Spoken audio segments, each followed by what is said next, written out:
हिंदी भी जानते होंगे, बात की बात है, कौर वाले सुनते नहीं सुनते, इसको एक साइड पे रख दो, वो जुबानें जानते होंगे। अगर हमारे पाकिस्तान का कोई पठान भाई जाके बाबा अजमेर के दरबार में पश्तो में शुरू हो जाए तो बाबा जी को समझ आएगी पश्तो? सोचिए, अल्लाह के लिए सोचिए।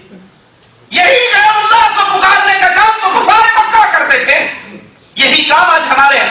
एक बंदा गूंगा जाकर बाबा जी की कब्र पे खड़ा हो जाए तो गूंगे के दिल की फरियादों को जानने वाला कौन? अल्लाह के नबी ने कहा किसी को ना पुकारो, तो उन्होंने फौरन कहा अजअल आलिहता इलाहा वाहिदा, सारों को छोड़कर एक ही पूजा करें, ये काम हमसे नहीं होता। मौजूदा दौर के मुशरिक को जब औलिया की शान में गुलूफ करने से मना किया जाता है तो वो कुरान पाक की आयत पढ़ देगा फौरन दलील के लिए। उन्हें कौन है भाई? देखिए, हम औलिया के गुस्ताख नहीं है, हम औलिया से नफरत नहीं करते, नाऊज़ु बिल्लाह, औलिया की मोहब्बत तो हमारा ईमान है। औलिया के पांव की जूती हमारे सर का ताज है, उसके पांव की मिट्टी हमारी आंख का सुरमा है, लेकिन शर्त क्या है? वो कौन हो? औलिया अल्लाह हो, वली हो। नंग धड़ंग मलंग को हम वली मानने के लिए तैयार? उल्टी गंगा बह रही है। सर पे टोपी ना पहनो, इंडिया पाकिस्तान में किसी मस्जिद जाकर नमाज शुरू करो, गुस्ताख वहाबी बेईमान, बगैर टोपी के नमाज पढ़ो, कितनी बड़ी गुस्ताखी। तीन नंगी कर ली तो गुस्ताख हो गया और बहुत बड़ा। और अगर सारा कुछ गलती से हमाम में छोड़कर भूल के बगैर कपड़ों के बाहर निकल आओ तो मिठाई का डब्बा लेके आ जाएंगे, बाबा हमारे घर में औलाद होगी। सिर्फ सर को नंगा करो तो गुस्ताख, हर चीज नंगी करो, इनको कुछ नहीं कहना। ये मजजूब हैं, औलिया अल्लाह हैं, पहुंची हुई सरकारें हैं। हम भी मानते हैं पहुंची हुई हैं, जहन्नम के बिल्कुल किनारे पे मौत का धक्का लगेगा और हम औलिया को औलिया मानते हैं। औलिया कौन है? अबू बकर। औलिया कौन है? उमर। औलिया कौन है? उस्मान, अली, तलहा, जुबैर, सईद, सैद, मुआविया, अली, हसन, हुसैन, ये सब औलिया के सरदार हैं। जो इनके रास्ते पे चलेगा उसको अल्लाह का वली मानते हैं, और जो मोहम्मद रसूलुल्लाह की शरीयत पे अमल नहीं करता वो अल्लाह का वली। मुरीद कहना पीर जी नमाज का टाइम हो गया है, नमाज पढ़ लो। कहता तू पढ़ ला, मेरा दिल ही अल्लाह अल्लाह का, मैं अंदर ही अंदर नमाज ही पढ़ी हो। यानी ऐसी बहुत तसव्वुफ के उस मकाम पे पहुंच चुके हैं कि अब हम नमाजों की हदूद को क्रॉस कर चुके हैं। ठीक है, तो उनसे जब कहा जाए कि तुम इनकी शान में गुलूब ना करो, वल्लाह इतना गुलूब है, इतना गुलूब है, मैं छोटे से थोड़े से वक्त में आपको क्या बताऊं, सिर्फ देख का एक चावल आपके सामने रखता हूं कि हमारे पीरों मुरीदों ने अपने पीरों के बारे में गुलूब के कौन कौन से रिकॉर्ड तोड़े हुए। ये हमारे हाथ के अंदर अल इमदाद रिसाला है, थाना भवन इंडिया से शाया हुआ 1336 में, और इसके अंदर एक मुरीद अपने पीर का किस्सा लिखता है कि मैं ख्वाब में सोया हुआ था, मैं कलमा शरीफ पढ़ता हूं, ला इलाहा इल्लल्लाह मुहम्मदुर रसूलुल्लाह की बजाय मेरी जुबान से निकलता है ला इलाहा इल्लल्लाह अशरफ अली रसूलुल्लाह। तो मैं हड़बड़ा कर उठ जाता हूं और उठकर मुझे याद आता है कि मैंने ख्वाब में रसूलुल्लाह के नाम की जगह अपने पीर अशरफ अली थानवी साहब का नाम ले लिया, ये तो जुल्म हो गया। अब मैं दुरूद शरीफ पढ़ता हूं और दुरूद शरीफ पढ़ते हुए भी क्या कहता हूं, सुनिए, सफा नंबर 35 है, थाना भवन अशरफ अली थानवी साहब का रिसाला। उनका मुरीद लिख रहा है कि मैं उठकर बैठ गया, वल्लाह अब नींद नहीं है, अब नींद का गलबा भी नहीं है, जाग रहा हूं, लेकिन जुबान से कहता हूं अल्लाहुम्मा सल्ली अला सय्यिदिना नबीना मौलाना अशरफ अली।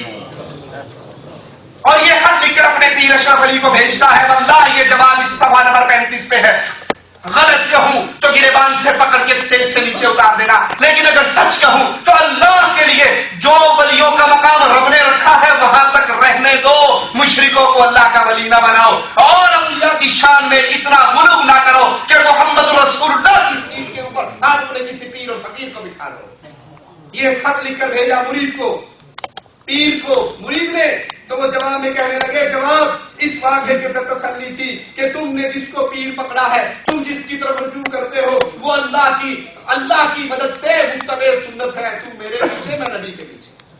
ये नबी की शान में गुलूब नहीं, ये अपने पीरों की शान में गुलूब नहीं, तो और क्या। जब इनको ये कहा जाए कि ये गुलूब ना करो, तो जवाब में क्या कहते हैं, आप तो मानते नहीं, अला इन्ना औलिया अल्लाह ला खौफुन अलैहिम वला हुम यहज़नून। अल्लाह के वली, ना इन पे क़यामत के दिन कोई खौफ होगा, ना इन पे कोई गम होगा। ये देखो अल्लाह के वलियों की शान में कितनी बड़ी आयत है। हम कहते हैं बात तो ठीक है, अल्लाह के वलियों पर क़यामत के दिन ना कोई गम होगा, ना कोई दुख होगा, ना कोई तकलीफ होगी, ना उनके ऊपर कोई परेशानी होगी। इन वलियों को वलियों के मकाम رب کا مقام تو نہ دو، ان غلیوں کو غلیوں کے مقام پہ رہنے دو. ان پہ تکلیف نہیں ہوگی درست ہے، لیکن ان کو پکارنا، ان سے مدد مانگنا، ان کی قبروں پہ جا کے سجدہ کرنا، ان کی قبروں کو پکی بنانا، ان کی قبروں پہ مجاور بچھانا، یہ کون سا دین ہے؟ یہی کام اس دور کے لوگ کیا کرتے تھے اور یہی کام آج کلمہ پڑھ کے ہم کرتے ہیں. لیکن اس کے باوجود دو بنیادی فرق ہیں.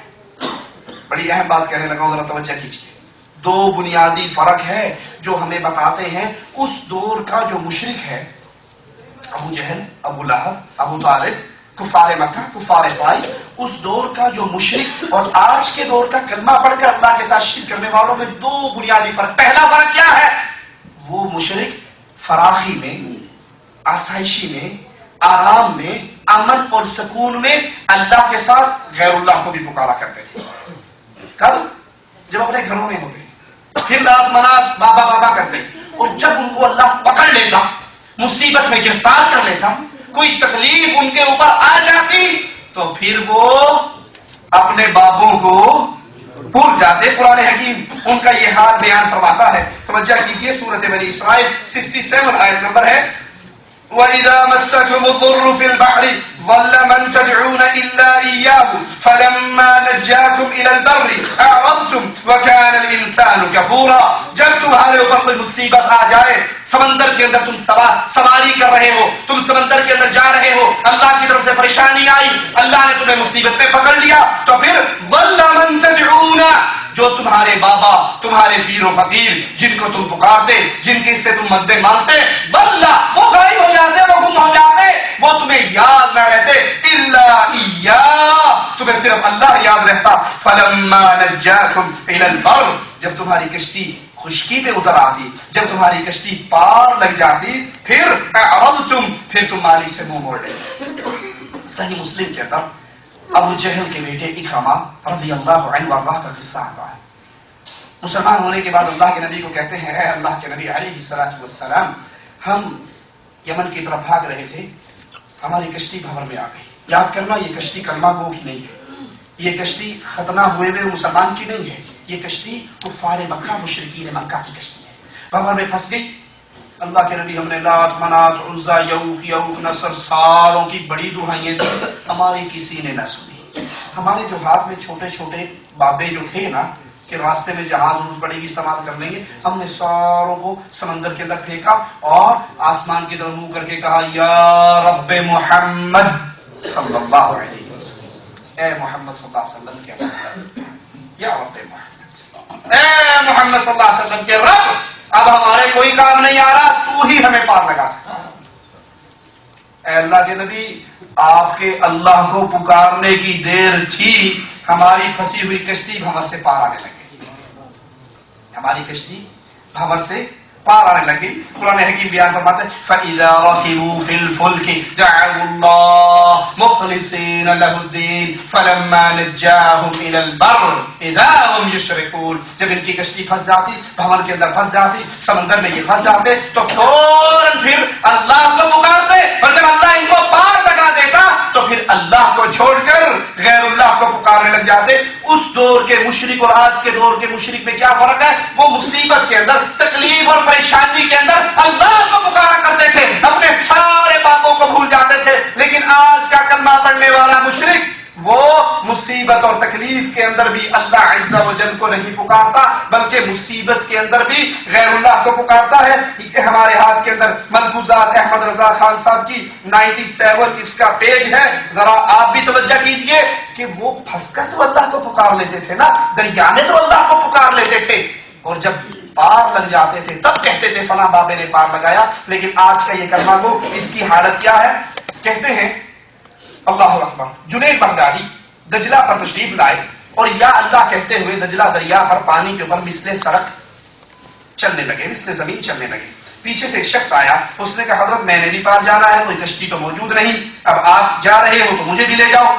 تو پیر جنید صاحب کیا کہہ رہے تھے؟ یا اللہ یا اللہ یا اللہ. مرید سے کہا تو کہ یا جنید یا جنید یا جنید. اس نے کہا یا جنید یا جنید یا جنید، دریا نے راستہ دے دیا، چلنے لگے.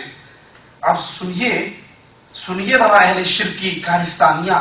کہتے ہیں جب یہ مرید بیچ دریا